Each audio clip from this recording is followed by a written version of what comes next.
दोस्तों देखिए, आपको जो सीसीटीवी कैमरे में रिकॉर्डिंग देख रहे हैं, अगर आप भी ये रिकॉर्डिंग ना होती तो शायद ये इस घटना के ऊपर आप भी यकीन नहीं कर पाते और इस घटना का खुलासा भी ना होता, क्योंकि इस दरिंदे ने जो पोस्टमार्टम हाउस के बाहर एक डेड बॉडी रखी हुई थी और इसको ये उठाता है और उठाकर यह इस डेड बॉडी को बाहर लेकर जाता है और ये यहाँ से इस डेड बॉडी को उठाकर घसीट कर ले गया और फिर इसने इस महिला की जो डेड बॉडी है इसके साथ हैवानियत किया और इसके साथ गलत काम किया और फिर इसने फिर से इस लाश को घसीटा और वापस वहीं पर लाकर पटक कर यहाँ से भाग गया। दोस्तों, ये केस लगभग 18 महीने पहले हुआ था। अगर ये वीडियो है अगर यह वायरल नहीं होती तो शायद इस केस का कभी खुलासा भी नहीं होता। और फिर जब 18 महीने के बाद ये वीडियो वायरल होती है तो पुलिस यह इस हैवान को गिरफ्तार करती है और गिरफ्तार करने के बाद देखिए ये जो आरोपी है यह इस लाश के साथ इस दरिंदगी की क्या वजह बताई थी और इस सब का पूरा मामला क्या है और जो दरिंदा है आरोपी है इसका नाम क्या है और इसने ऐसा क्यों किया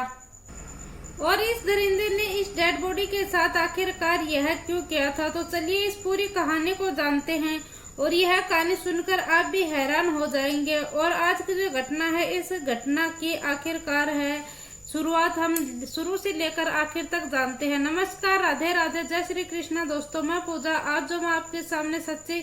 घटना लेकर आई हूँ यह घटना है मध्य प्रदेश का बहारनपुर जिला लगता है और बहारनपुर से लगभग 40 किलोमीटर दूर एक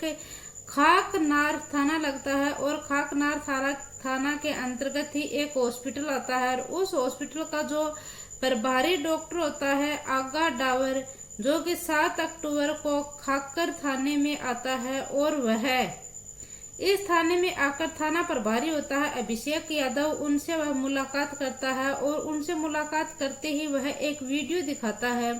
और बोलता है कि यह वीडियो देखिए आप और यह वीडियो सोशल मीडिया के ऊपर बहुत तेजी से वायरल हो रही है और हमारा जो हॉस्पिटल है अस्पताल है उसमें से यह वीडियो वायरल हो रहा है, क्योंकि यह वीडियो है जो ये हमारे अस्पताल का है। जब अभिषेक यादव यह वीडियो देखता है तो वह वीडियो में दिखाई देने वाला स्ट्रेचर होता है पर वह महिला की डेड बॉडी पड़ी हुई है, पोस्टमार्टम हाउस के बाहर रखी हुई थी और इसी बीच में एक युवक है, वह जो पोस्टमार्टम की बॉडी रखी हुई थी उसके पास से गुजरता है। फिर वह बॉडी के पास आता है क्योंकि वह महिला होती है और साड़ी पहने हुए होती है। फिर उस महिला की जो साड़ी है उसे वह ऊपर कर वही उसके साथ गलत काम करना शुरू कर देता है और फिर वह व्यक्ति गलत काम करना शुरू कर देता है और फिर वहां से शायद उसे ये एहसास होता है कि शायद मुझे कोई यहाँ पर देख लेगा, इसीलिए वह उस डेड बॉडी को घसीटता है और घसीटने के बाद वह उसको साइड में लेकर जाता है और फिर वहां पर उसके साथ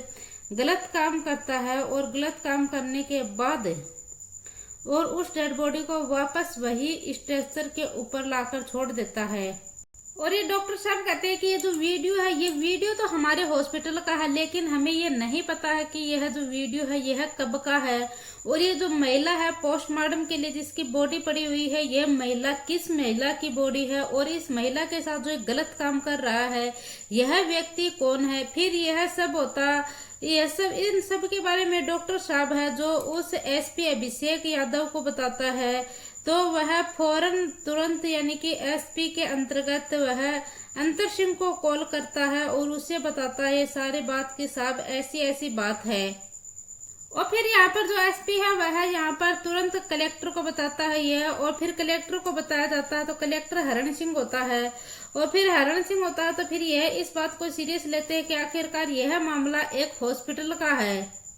और फिर यह वीडियो है यह एसपी के पास और कलेक्टर के पास भी भेजा जाता है और यहाँ पर जो टीम होती है उनको तैयार किया जाता है। फिर सबसे पहले तो इस वीडियो को देखा जाता है कि कहीं ये वीडियो एआई से तैयार तो नहीं किया गया है या फिर किसी और से तैयार तो नहीं किया गया है, क्या ये वीडियो रियल है कि फेक है। तो फिर पता चलता है कि यह वीडियो रियल है, कोई फेक वीडियो नहीं है। और फिर यहाँ पर जो टीम है वह तुरंत हॉस्पिटल पहुंचती है। तुरंत हॉस्पिटल पहुंचने के बाद यहाँ पर हॉस्पिटल से सीसीटीवी कैमरे हैं, उनकी रिकॉर्डिंग और बायोडाटा निकालना शुरू कर देती है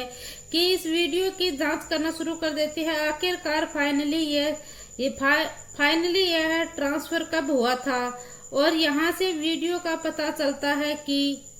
और पुलिस को पता चल जाता है कि ये वीडियो है, यह अप्रैल 2024 के। फिर जो पुलिस है वह फाइनली जो 2024 के अप्रैल की जो वीडियो थी, हॉस्पिटल की सीसीटीवी कैमरे की फोटोज थी, वह निकालना शुरू कर देती है कि इस 2024 में इस हॉस्पिटल के अंदर कौन कौन काम कर रहा था, और फिर यहाँ पर इस हॉस्पिटल में कौन भर्ती हुआ था, किसको छुट्टी मिली थी, इन सब का रिकॉर्ड यह पुलिस वाले चेक कर रहे थे। फिर इसी बीच में सीसीटीवी कैमरे में एक व्यक्ति होता है जो कि टिफिन लेकर आता हुआ दिखाई देता है। यह वही व्यक्ति होता है जो स्ट्रेचर वाली महिला के साथ गलत काम करता है।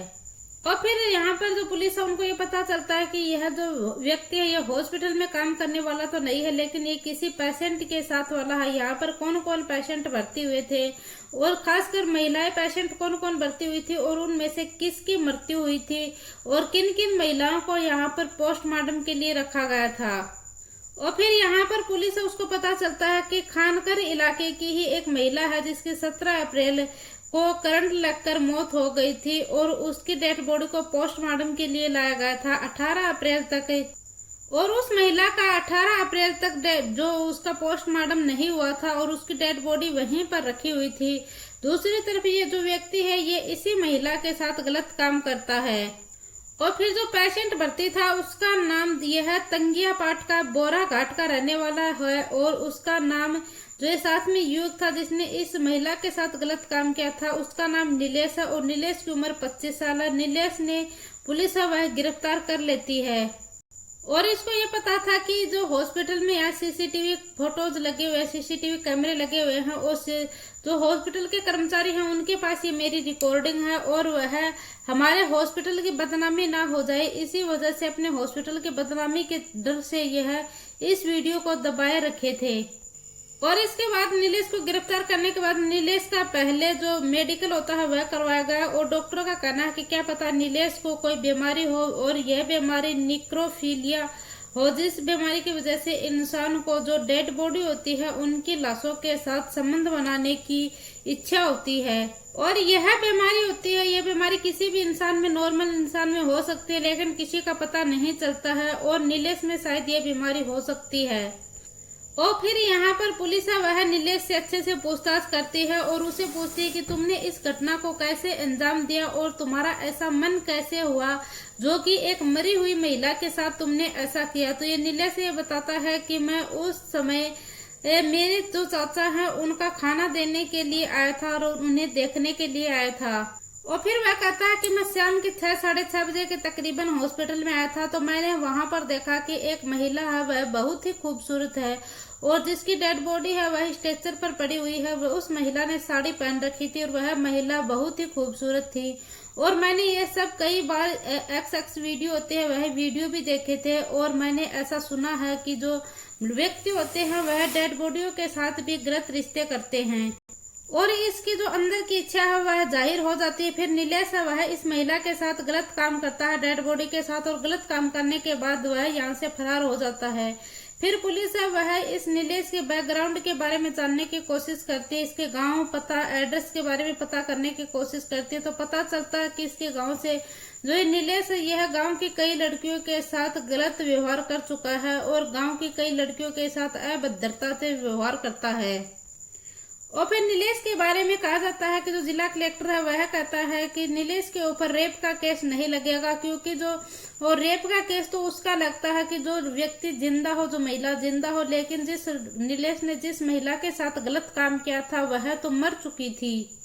और नीलेश के ऊपर जो यानी कि जो रेप का केस लगता है तो उसमें जो व्यक्ति होता है वह जिंदा होना जरूरी है, और इसी वजह से जो नीलेश है उसके ऊपर रेप का केस नहीं लगेगा। और दूसरी तरफ जो नीलेश के ऊपर छोटी मोटी धाराएं हैं उनका ही केस लगेगा। यहाँ तक कि जो लाश है उसके साथ कोई यानी कि छेड़खानी का केस लगेगा। इसके कानून लाश के साथ जो गलत काम करता है उसका अभी तक कोई कानून भी नहीं बनाया गया है। और फिर पुलिस है वह यहाँ पर नीलेश को उठाती है और जेल के अंदर डाल देती है। और फिर जो महिला थी, जिस महिला की डेड बॉडी, जिसकी मौत 17 अक्टूबर को हुई थी, और फिर उस महिला को यानी कि एक रात वहीं पर पड़ा रखा था और पुलिस ने यहाँ पर स्टाफ के खिलाफ भी कई कार्रवाई की थी। और कार्रवाई करने के बाद इस घटना के बारे में आप क्या बोलना चाहोगे, कमेंट बॉक्स में हमें जरूर बताइए। दोस्तों, ये घटनाक्रम है, इसका सुनाने का उद्देश्य मेरा किसी को दिल को ठेस पहुंचाना नहीं, किसी को परेशान करना नहीं, बल्कि आपको जागरूक करना है, सचेत करना है। जय हिंद, जय भारत। और दोस्तों, कल है धनतेरस और धनतेरस की आप लोगों को बहुत बहुत शुभकामनाएं।